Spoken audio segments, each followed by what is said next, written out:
ready to go back at this? We're on physics.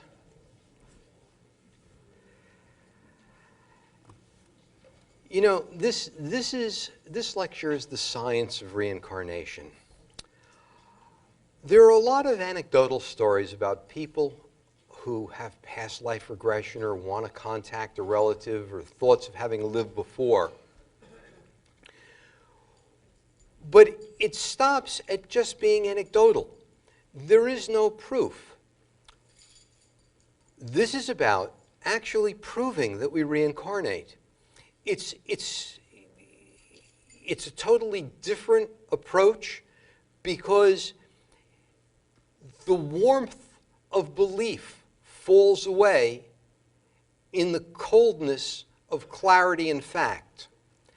And so, on one hand, this buttresses your faith and experience while not giving you the warm feeling of it.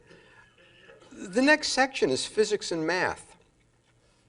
And I'm somewhat trepidatious about addressing this issue based on the, some of the intermediate responses. Because what I want to talk about is quantum biology. And most people don't understand, most people, more than most people don't understand it. So I'm going to try and explain it very easily. Your cells, you're made up of your cells. But those cells are made up of atoms, and those atoms are made up of quarks. And those quarks are made up of smaller and smaller particles until finally what you're made up of is just an energy field. So whether you call it a soul or a scientist calls it a discrete form of energy, both descriptions are the same. So what we're really doing here is with this science, we're actually breaking down what comprises you and your consciousness. You know about the DNA code. The next thing I could tell you about is how the University of Washington just found a second code underneath the DNA code. They're separate languages. One describes the proteins, the other instructs how the cells are to interact with each other. After some of the comments, I almost don't want to tell you about the study. But what I want you to understand is this. As we dig deeper and deeper into what makes up that code, our code will be written deeper and deeper until we reach the very energy that makes us up. The energy that makes you up is not dependent on your body. Can a code appear on biology without being written on the physics, the very energy that makes us up? Let's put it this way. Have you ever seen a house built and after it was built, then they decided to install the foundation? In short, your consciousness existed before your body and will exist after your body is gone. That's what the science is doing. There's another study that they just entangled two particles that don't exist. The scientist who did this himself said it's certainly not widely appreciated. Nobody reads, well, almost nobody reads physics papers. But the fact that these two particles that don't exist at the same time can now be entangled in a lab sort of sounds like what Glenn Ford experienced or what the children experienced. What we're seeing in the micro, we see in the macro, and it's consistent. If information is a waveform, then transplant memories make sense. Remote viewing makes sense. And clairvoyance, for the first time, has a theory to support the observation and proofs in a lab that we accept as our reality. So here's the point. We're not saying you have to believe in reincarnation anymore. We're saying it's a fact. That's what the scientists are saying, but in saying it, the first thing that happens is you get blowback. there's so much resistance to the idea that I can take apart Islam, or I can take apart Jesus and actually study it as a belief system. So one of the things that support this entire thing is mathematics. Einstein said mathematics is the language of God. And fractal geometry supports this. There are 2 points in fractal geometry. There's iteration and self-similarity. Iteration, a drop of water coming out of a faucet. Each one an iteration. They're self-similar. Could be a little rust in it. Each one could be browner, a little bit lighter. They're self-similar. We can infer the parts from the whole. What I'd like to do is show you, there's no way that I can explain to a lay audience fractal geometry better than this little video.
Now here's the point of that.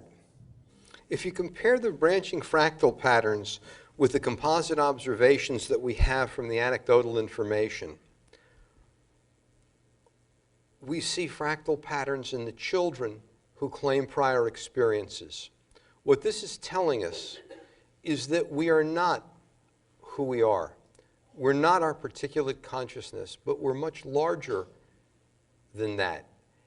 This life is sort of a one-event thing where we're going onto a football field and we're playing between the lines, we're playing by a certain set of rules, and it's time-stamped. It has a beginning and has an end. And there's a result. But that's becoming our reality, not our belief.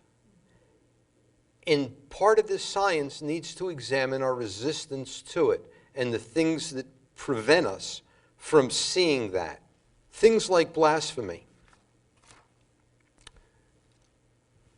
There was a newspaper in Pakistan that wanted to be the house organ for liberal-minded Pakistanis that had to shut down because their authors were killed, their writers were killed. Scripture is another form of resistance to this information. It was only in December of 2013 that the Mormon Church said that a black skin was not a mark of shame. However, in 1960, one of their apostles suggested that Native Americans who converted to Mormonism were going to gradually become white. It's what you confront. I mean, if you're going to accept this as a science, then there are a lot of things that are biases that you need to give up. We have a habit of being overly credulous to the things that form our biases, but those biases impede our ability to reason. There was a study done where they tried to have people do math and then change the form of the question so that it hit their bias. One question, this was done at Yale. One question was, we want you to do analysis of skin creams. One gives a rash, one doesn't. And they came up with a set of answers. Then they changed the question to say, concealed carry laws. And people who had biases no longer were able to do the math. They defaulted to what their biases said. There are countries that do that. China has banned Buddhist monks in Tibet from reincarnating without government permission. According to a statement issued by the state administrator, the law goes into effect next month and strictly stipulates the procedures for reincarnating. So how does this science information, how do we effectively change the world? Because what would happen is, if you accept this information, is that gender variance would no longer be the cultural topic it is. It seems that that's built into our genes. We see it in animal populations, but it's denied in animal populations because it's not in the Bible. It's not a part of Scripture. But all it does is create hostility and negativity. Religion is viewed through the lens of our ancestors' experience, and it was viewed locally, but it's a common form of human expression. If we take it and dissect it, what we find is this science doesn't pull us apart, but pulls us together. And really, that's the direction this science needs to go. It's not about, listen, you can listen to Brian Weiss and the Hay House people and the methodology they use to help individuals, people who are wounded in the past or want to reconnect with someone. It's all valid, but it doesn't address our larger global issues. I'll give you an example of what I'm talking about. There's ample scientific evidence to indicate that there's homosexuality in animal populations. Okay? So let's say I want to kill the gay giraffes. Giraffes have been shown scientifically have a large portion of a gay population.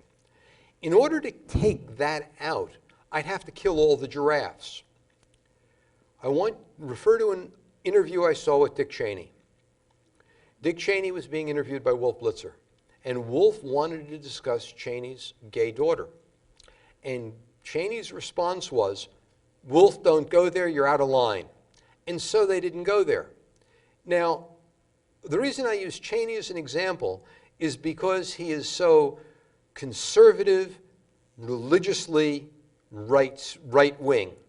And yet, in his gender pool, there is this waveform of a gene that exhibits itself just like you would having a blue-eyed child.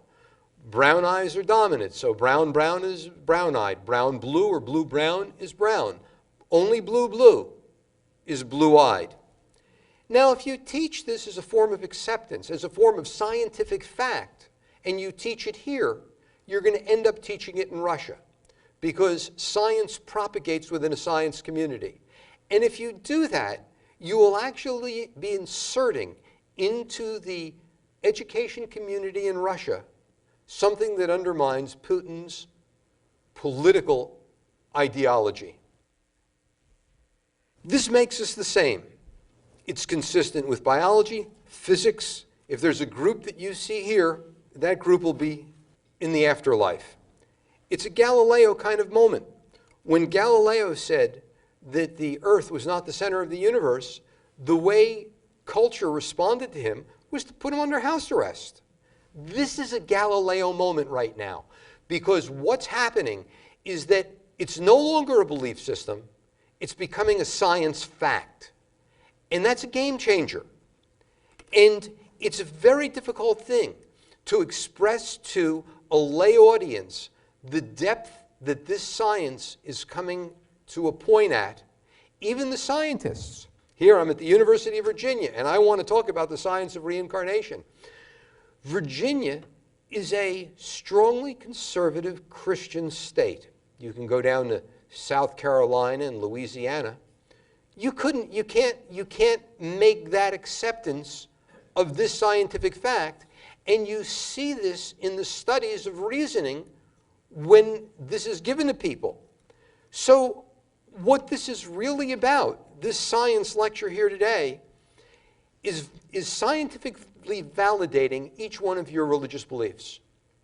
Because when you die, Confucius said there are many paths to the top of the mountain, but when we get there, the view is the same for all of us. So what does this show us?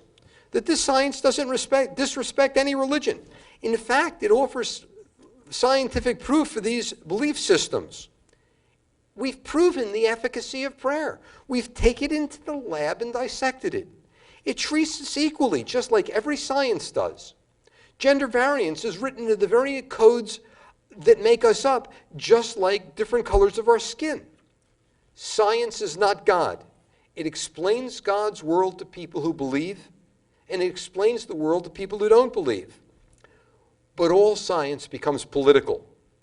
By teaching this information, we're basically putting an ideological McDonald's stand everywhere. We're exporting the idea of a common denomination. There was a point I omitted, I'm going to put it in right now. When I was in a military think tank, we talked about the McDonald's theory of war. It posits that no two countries with McDonald's franchises have ever gone to war against each other. This is what we talk about in think tanks. What it really means is that if you have a cultural, economic, and political similarity, if you share that, you don't go to war with each other. And by putting this science in our schools here, it will propagate to schools everywhere else, and we will have an ideological similarity. And for as much as this is about proving that this is true, it has a cultural and political application to reduce friction. This has to be taught. How fast our colleges teach this, will reflect how fast the world learns it. And if our scientists who are doing this research won't stand up for it, then who will? UNLV and University of Miami and Princeton do not share a common method to exchange this information. And that's one of the points of this lecture. That has to occur. If you don't accredit this science, then how do you write a funding request to do this science? You know all about government grants. If the science is not accredited, then how do I get money to do research on it? So let's stop the hyperbole of this offending any belief system or religion. If you don't understand this science, then you understand if there are different religions here, there are going to be different religions in the afterlife. Institutionalized ignorance that protects itself by not allowing counterarguments or new information, even when this new information supports its core beliefs and is respectful of those beliefs, will fail. I don't want you to be afraid of this information. It's not going to hurt you. Once you understand it, it's going to reinforce your faith. So there's a call to action for all of you. When you leave here, you may not have understood all the points, the scientific points that I wanted to make. But the bottom line is this science is real and it's proven. Our mind, your consciousness will exist after you're gone, and you will have another opportunity to have another swing at this again. And when you're in that interim period between lives, if you take the anecdotal information of the past life regression, the near-death experiences, the children, and you extrapolate out all the common things they're saying, you'll actually get to negotiate what your new life looks like. And it's not going to be judgment of fire and brimstone. It's rather an evaluation process. Now, I've got one story. You must realize at this point just the massive information I've waded through. And this was one video that I can't find, and I've seen it before. It was about a woman in England, and she suffered from nightmares. She dreamt that she was in Ireland, and she dreamt that she had died, leaving 7 orphans. By her mid-30s, she had married, had a family in England, and they'd gotten enough money where they could she and her husband could take a trip to Ireland, to the town that she felt she grew up in. She went there and she recognized the streets, and she found the house that she grew up in. The thatch roof that collapsed, and all that remained were the 4 walls. And she went to the town, and she found that a woman who had lived there had died, leaving 7 orphans. And she found that some of the children were still alive, and they were in their 80s. So she called one of them. Now, I want you to cut away, because I want you to see the 85-year-old man speaking about the day he received the phone call from this woman. And he said, I remember the day she called me. She told me who she was, and she had questions. She wanted to know about the 3 pictures on the stairwell, and he told her who was there. And she also had memories of being out in the backyard and beating something and raising dust. And he said, well, we had straw mattresses, and that's what we were doing. And he said he hung up, and he said, then my wife said, who were you talking to? And he said, oh, that was my mom. Now, in a 45-minute conversation, that exchange of information between those people convinced him that she was his mom. Now you cut to the woman. And they asked her, do you believe in reincarnation? And she said, no, I've experienced it. You all are going to have that same experience. That's it. What I would like to do is I would like to open this up to a question and answer period. We have got 15 minutes before they're going to throw me out of here. And I would answer any questions that you might have. Yes, sir. Okay, I'm open to the suggestion that reincarnation is scientific and without violating the laws of physics, being that there's probably laws of physics we haven't discovered yet. However, if this is real, it should be far more ubiquitous. All of us should have had some sort of experience with some sort of an experience. Well, it depends on how you access it. Oh, the question was that if this is real, it should be far more ubiquitous. All of us should have had some contact with this kind of event. The question is you can access this information, you can train yourself to it, but part of this, as I'm seeing the data, is that you're designed so you don't have access to it. It's in the subtext rather than the text. And that if you train yourself to access this information through meditation, there are books on how to do this, you will be able to develop more of an ability to do it. You can be trained to do this. Yes, ma'am.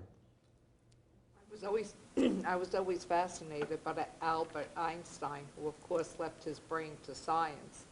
And he said that he would sit in a chair and put himself in an alpha state. And he said that the physical body dies, but we're made up of atoms. And the atoms is all around us. And when he'd have a question, he'd sit down in this state of mind and draw the answer from the atoms around him. And subsequently, after examining slides of his brain, they found it just like your brain and my brain and everybody else's. So I could only hope that someday that will be proven true. One of the things I mentioned to you, and it probably slid by, is that the waveform that they're saying retains our consciousness, we have no good way of incorporating that information into our biology. We simply don't have the technology today. But what's happening is we're seeing the effects of that theory pop up in clairvoyance and remote viewing in children who claim prior experiences. So the brain is not necessarily where that consciousness or access to that information is housed. Yes? Yes, I've read a lot of material that Brian Weiss has read, and it's very readable. Are there any other authors you could recommend for a non-scientific person that would be interesting for us? Stefan Schwartz is the first one that comes to mind, and the book that I would recommend to you is The Secret Vaults of Time. And it's a book about clairvoyant archaeology, which is fascinating, but the way the clairvoyants access the information and how it was done is the same methodology that Brian Weiss uses, and incidentally, the same methodology that they use at Stanford and Princeton. So it's become a scientific protocol, so to speak. But if I was going to start with one book, I would start there. Could you repeat the name and the author? The name of the book is The Secret Vaults of Time, and the author is Stefan Schwartz. What do you think of Edgar Casey's book? Edgar Casey is, no. There are some people who can play a musical instrument, and then there's some people who are child prodigies. Edgar Casey, Stefan Osowicki, who preceded Casey a little bit, they're like the child prodigies. His book is simply a verification of everything we've discussed here. But with this lecture, we're looking at cause. We're breaking down the science and how it works. In Casey's book, we're looking at effect, the result of how the science works. And so Edgar Casey's book is exceptional, but it ranks as an equal among other exceptional books. How's that for an answer? Yes, sir, the man in the blue shirt in the back. You indicated that under reincarnation you come back as the opposite sex. Yes, sir. You also indicated you come back as an animal. What scientific proof is there that you come back as an animal? I have none. When we talked about animals, we weren't talking about coming back as an animal, although in some of the wisdom traditions in the Far East, that's possible, or so they say. But what the reference to the animals were there was the fact that there are animals in the afterlife. In short, your dog and your cat experience the same science that you do. That was the point of that. Yes, ma'am. You spoke about the rats in the maze, still, after various parts of their brain had been destroyed, still had the consciousness to get through the maze. Yes, ma'am. How do you explain Alzheimer's disease, then, in that we lose consciousness?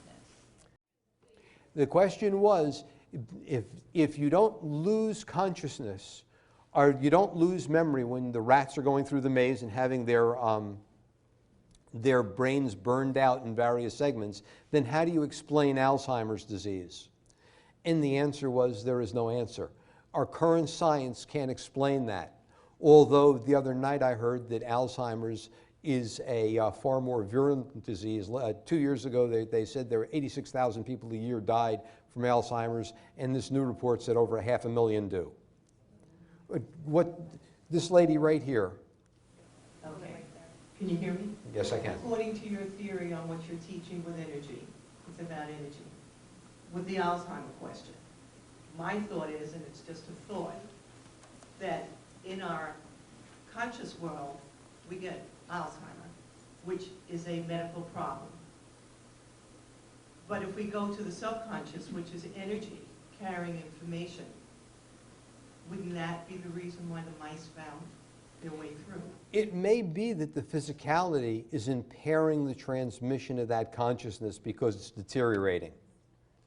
That could be an explanation for it. But if I'm going to say that factually, boy, if you know me, I need a study to back that up, and I can't give you that right now. Yes, ma'am.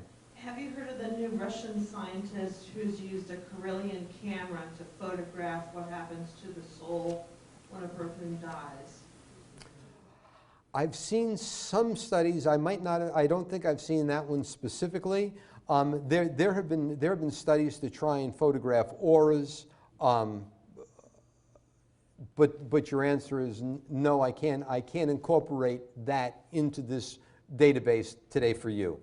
Yes, ma'am. The lady in the yellow jacket.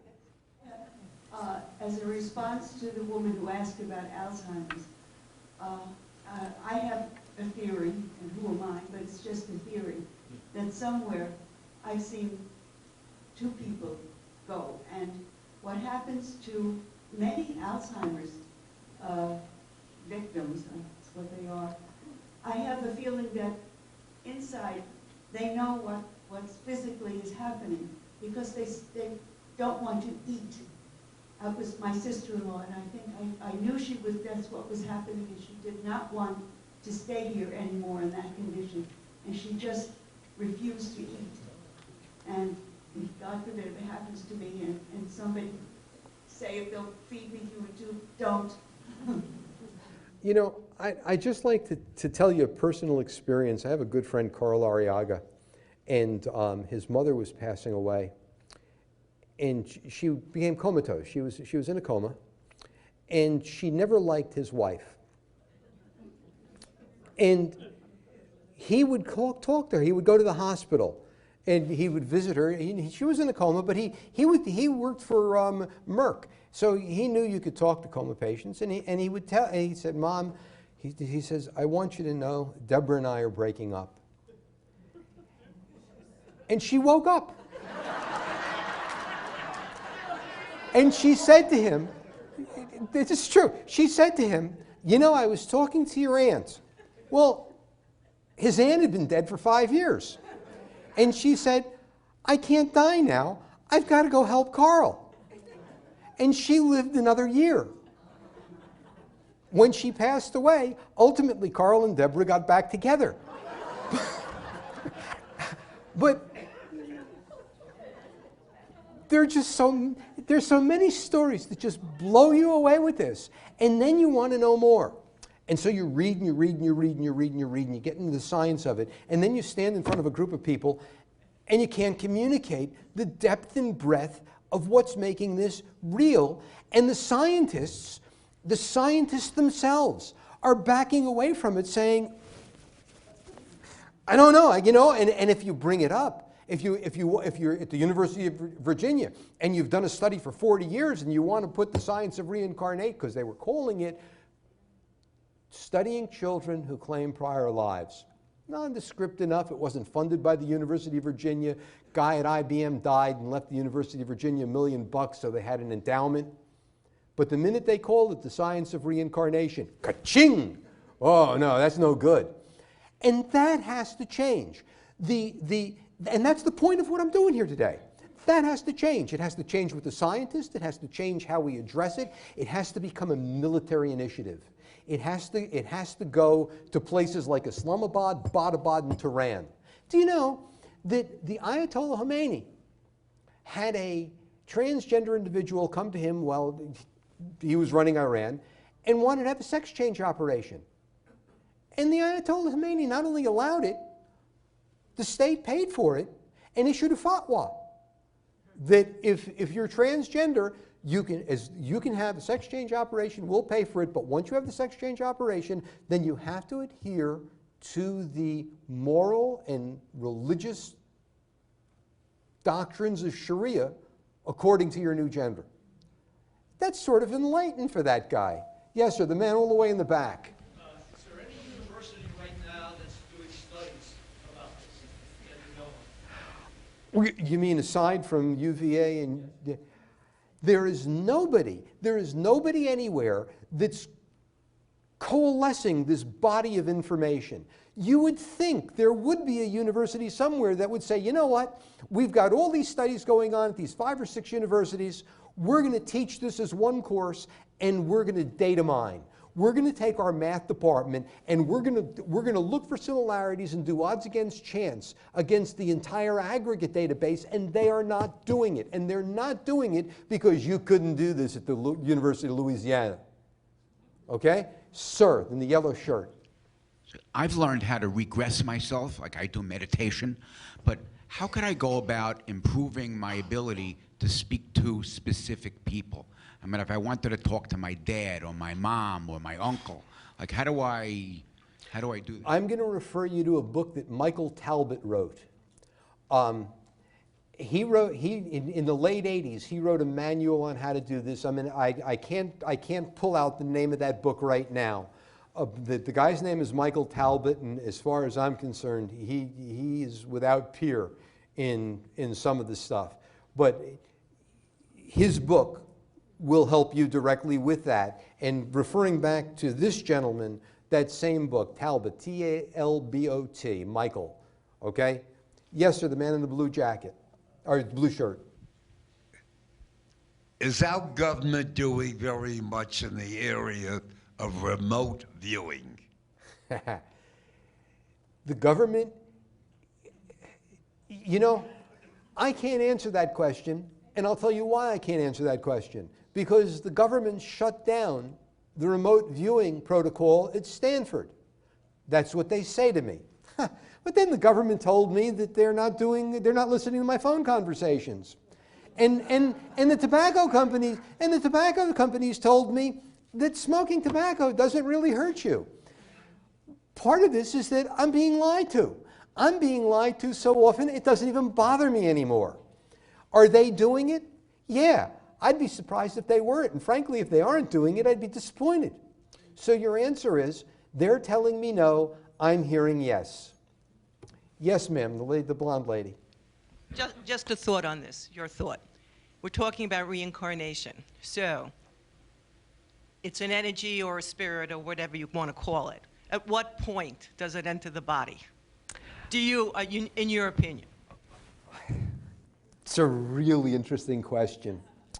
I want to tell you about my realtor at Hunter's Run named Dan Smith, who had a near-death experience. And she said she had the event and she wasn't ready to die. And she said she came back into her body through her feet. I said, really, Ann? She said, yeah. You're asking me about conception. I can't answer your question. At what point? My opinion is that is that conception occurs before conception. I believe that in that interim period, you actually decide where and how you're going to be born.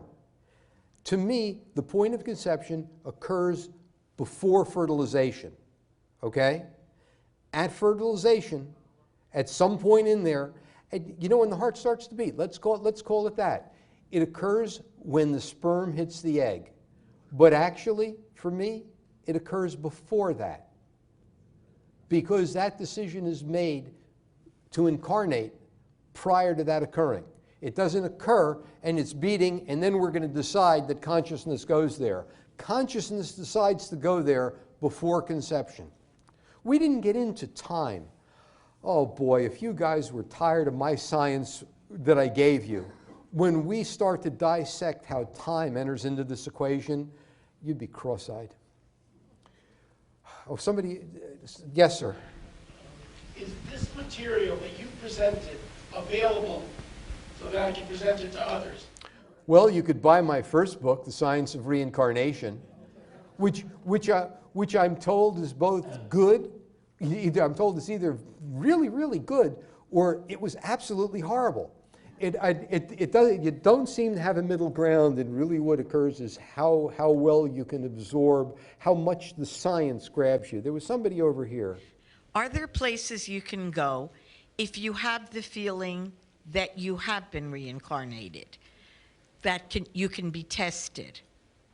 Yes, there are. There are seminars. There's one, Brian Weiss does a loop. There are different institutes. There's one, it's near Tarrytown, New York, and there are seminars that you can go to work on your skills, to access more information, how to do it. Stefan Schwartz, I'd recommend you all Google Stefan Schwartz and subscribe to the Schwartz Report. It's a daily thing that shows up in your email, and he follows global trends. But if you go to his database, you will find, if you look for non-local consciousness, the studies done at Harvard on non-local consciousness, they had a bunch of guys who could really meditate, go to Harvard, and they wanted to put them in an MRI while they were meditating. And what they found in the MRI was when these guys started meditating, their consciousness wasn't there. How do I explain that to you? And where did it go? And when they wanted to come back, it came back. There are ways to access your non-local consciousness that exceed my ability to do it. But the places I just mentioned, when I read a book, and if I like it, I'll go to the bibliography and find other books of the same interest.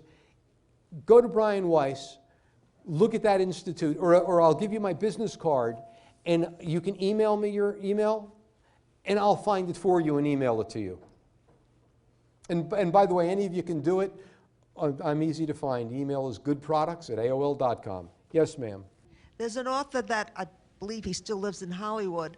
I saw him quite a few years ago, who regresses you hypnotically. What do you think about that? He's written many books. I believe his name was Masters.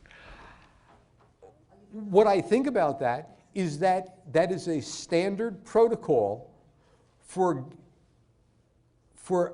accessing your non-local consciousness, and that his method is proven by the science that I tried to explain today. Yes, ma'am. Yeah, all these theories and these studies that have been done, are they saying that everyone is reincarnated? That there's no other form of afterlife? No. As a matter of fact, they are not. Well, there are some of the anecdotal studies on past life regression where people come back and they don't want to be reincarnated again. And it seems that you learn more if you're incarnated than not. But if you don't want to be incarnated, that's an acceptable choice, and you don't have to be. That's what the anecdotal stories are telling us. Yes, ma'am. What about the people that say they're mediums, that they can speak to the dead and give you information from them? I would be very hesitant to take what somebody else tells me speaking from the dead. If I have firsthand experience, I find it to be more reliable than having second or third-hand experience, because it allows for, what's the word I'm looking for? Thank you, charlatanism.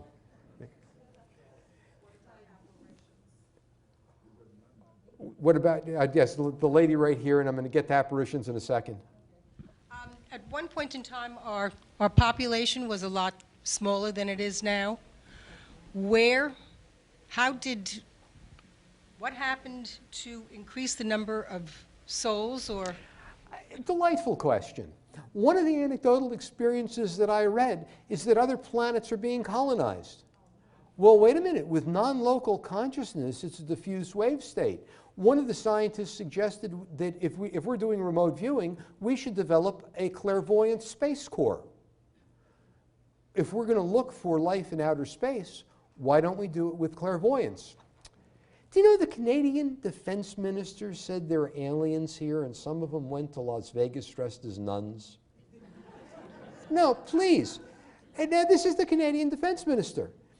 If you think about it, from the year 0 to the year 1900, we have one subset of scientific advancement. From 1900 to the year 2000, suddenly we have this burst. And there's talk about reverse engineering alien technology, or getting it somewhere that's not being driven by us. There are a lot of different things out there, and there are things that don't make sense when you look at it, that have to have external causes. What caused this burst of technology in the last 100 years? So I sort of lost the question. We're over time. Thank you all for coming. Thank you.